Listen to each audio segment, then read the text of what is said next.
They will tell you to be calm, to be agreeable, to sit in your place and not stir the waters. But beneath your skin, a storm is forming, not a storm of destruction, a storm of transformation. Because the truth is, you were never meant to live untouched. You were meant to burn, to be scorched by failure, forged by pain, hardened by doubt, and sharpened by betrayal. You were meant to walk through fire, not to perish, but to emerge untouchable. The privilege of a lifetime is to become who you truly are. Carl Jung did not write for the comfortable. He wrote for the ones who stood at the edge of chaos and dared to make meaning out of it. You have felt the chaos, the confusion, the anxiety, the despair. But that pain, it isn't proof that something's wrong with you. It's proof that something inside you is still alive, a part of you that refuses to be silenced, a deeper self that the world tried to bury under deadlines, expectations, social masks, and a life of numbing routine. But there is no mask that can hold back a soul on fire.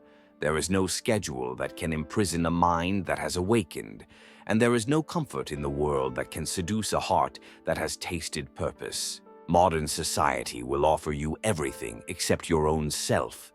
They will give you status but rob you of substance. They will sell you identity but steal your individuality. And if you're not careful, you'll trade the gold of your soul for the dust of approval. Your visions will become clear only when you can look into your own heart. Who looks outside dreams, who looks inside awakes. Awaken. This is not poetry, this is survival. The war isn't out there, it's in here. And if you do not turn and face the enemy within, the enemy will rule your life in silence. You must become the blacksmith of your own being. You must strike the iron of your will while it is hot with pain, hot with desire, hot with discontent. The fire you feel is not here to destroy you. It is here to reveal you. Mindset is not about positive thinking. It's about precise seeing. Seeing through illusions, through masks, through lies, especially the ones you've told yourself. You say you want peace, but are you willing to fight for it? You say you want freedom, but do you dare to confront the chains you've grown comfortable wearing? You cannot heal what you won't touch. You cannot rise above what you refuse to confront. The mind must be honed like a blade, but not to cut others, to carve away everything that isn't true. The most terrifying thing is to accept oneself completely. Yes, because once you do, you can no longer pretend to be weak. You can no longer hide behind excuses. You can no longer play small. You become responsible, not for the world, but for your response to it. That's what makes you untouchable. Not that life stops hurting, but that no pain can unmake you, because you know who you are now. And that kind of knowing, it can't be sold, it can't be shaken, it can't be burned, because it was born in fire. So this is the invitation. Step forward, leave the familiar, shed the identity you outgrew, bury the need to be understood, let the world mislabel you, as long as you never mislabel yourself. Your journey is not about applause, it's about alignment. It's about looking in the mirror and knowing beyond all doubt that you are walking the path you were born to walk, no matter the cost. And that is where real peace lives. Not in the absence of pain, but in the presence of purpose. Let others search for safety. You were born to build strength. Let others chase ease. You rise through effort. Let others avoid the fire. You become it. Because once you've walked through the flame and refused to bow, once you've met your shadow and shook its hand, once you've shed the skin of who you were told to be, what can touch you? Not fear, not failure, not rejection, not chaos. You are the storm, you are the fire, you are the sword, and now you are untouchable. This is the age of the fractured self, disconnected, distracted, desperate to belong. But Jung knew To become whole, you must go into the shadow. You must look at your failures, your guilt, your fears, and make peace with them. Not run, not hide, not shame, but integrate, because true power comes not from pretending to be flawless, but from standing tall despite the cracks. Belief is the architecture of reality, not the flimsy kind of belief made of borrowed quotes and wishful thinking, but the kind that is earned, hammered into place by every decision you make in darkness. You must believe in yourself before the world gives you a reason to. You must believe in your mission even when no one else can see it. That is what separates the untouchable from the average. The average waits for permission. The untouchable carves the path. I am not what happened to me, I am what I choose to become. The words are simple, but the execution will demand everything. It will cost you comfort. It will cost you your old identity. It will even cost you the sympathy of those who want to keep you small so they don't have to grow. But belief, real belief, is not quiet. It's not passive. It burns. It drives you through rejection, through loss, through isolation. It keeps you walking when every voice around you says, turn back, let them talk, let them doubt, let them mock the fire in your eyes, because they will only understand once they see you rise from the ashes of the life they told you to accept. Clarity doesn't come from thinking more. It comes from subtracting, removing the noise, clearing the fog, letting the truth reveal itself, not through force, but through silence. You already know what you need to do, but the world has buried it in 1,000 opinions, 1,000 distractions, 1,000 cheap pleasures that drain you and keep you numb enough not to notice that your soul is starving. Strip it all away. Listen, not to the noise outside, but to the voice within. It whispers in strange hours, when you're alone, when you're afraid, when you're at the edge of a breakdown. That's not weakness. That's the threshold. Jung understood that the breakdown of the ego is not the end of life. It is the beginning of true life. So do not resist the cracking. Let it come, because clarity doesn't arrive gently. It explodes through what once confined you. And on the other side, you see it. Not who you should be, but who you are.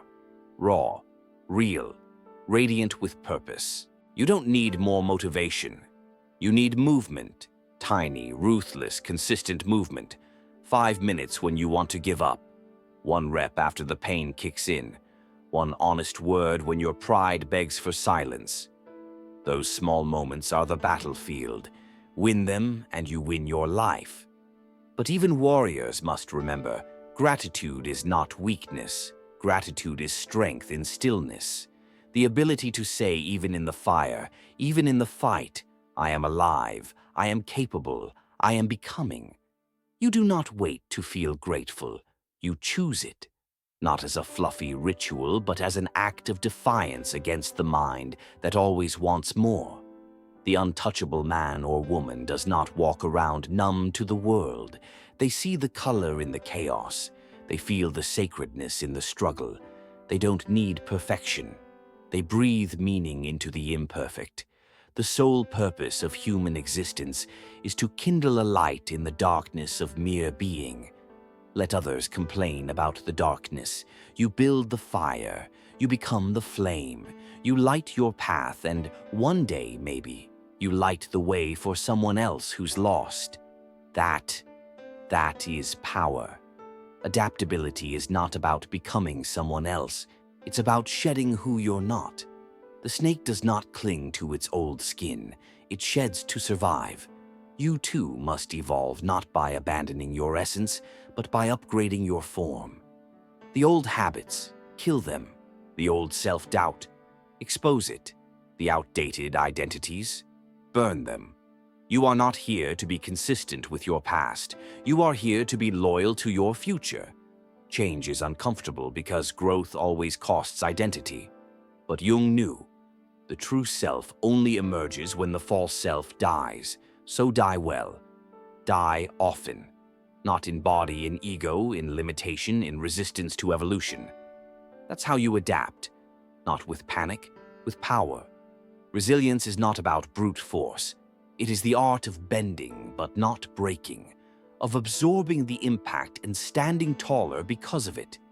The resilient are not unscathed, they are unshaken. They have stared into the abyss and carved meaning from its silence. They have cried, yes. They have broken, yes. But they have rebuilt themselves so many times that destruction no longer scares them. Because once you've rebuilt yourself from ash, you realize you are no longer the house. You are the architect, and no storm can take that from you. So let the storms come. Let the world tremble. Let the ground crack beneath your feet, because the one who has forged themselves in fire does not fear the quake. They are the quake. Learning becomes your blade, not the gathering of facts, but the refinement of wisdom. You study not to impress, but to understand the machinery of your own mind. You read the world like scripture. Every failure, a footnote. Every heartbreak, a chapter. Every loss, a lesson branded into your soul by the hand of reality itself.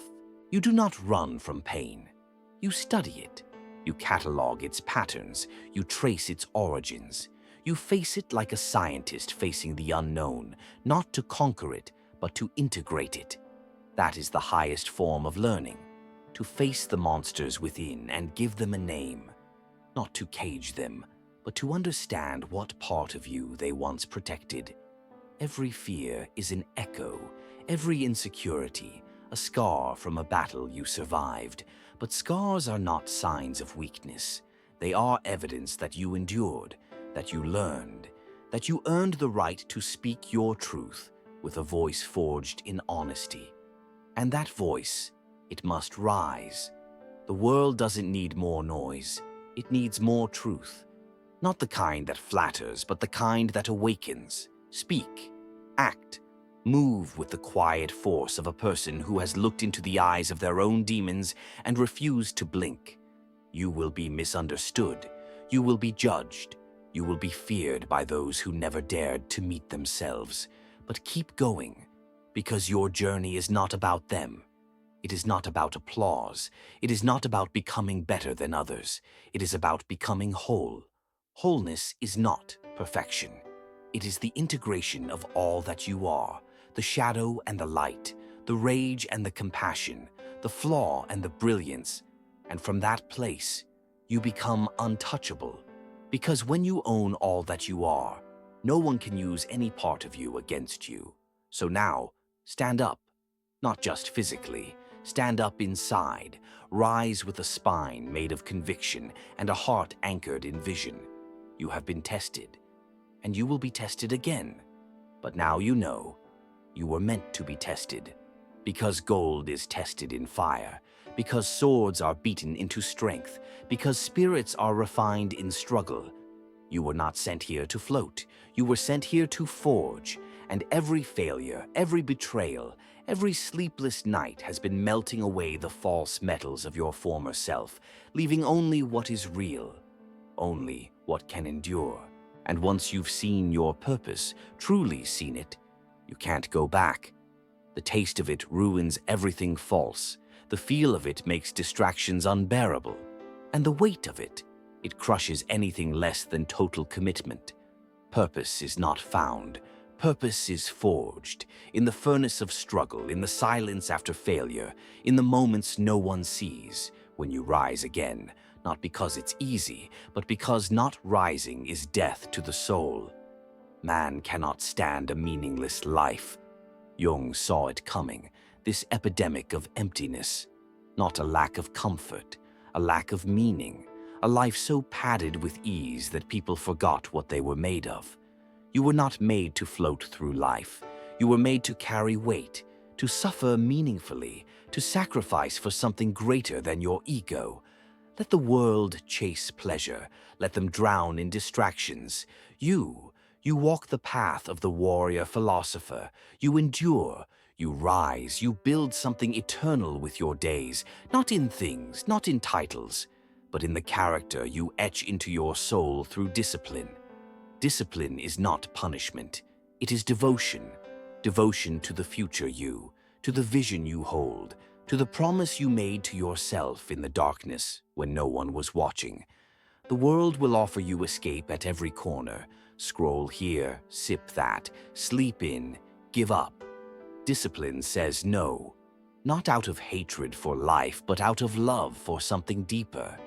It is the most intimate form of self-respect. To rise when your body says stay down.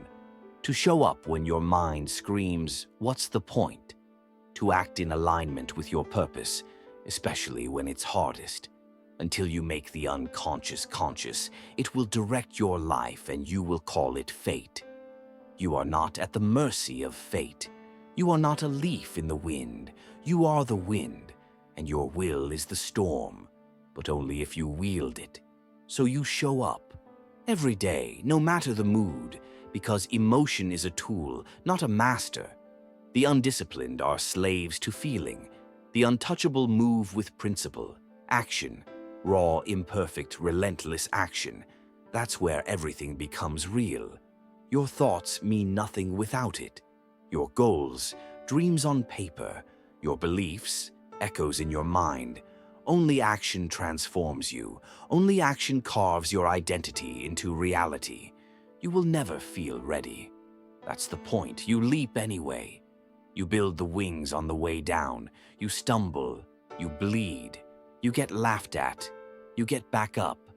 This world does not give to the idle. It tests the courageous. It punishes the lukewarm. But it bows eventually to the relentless.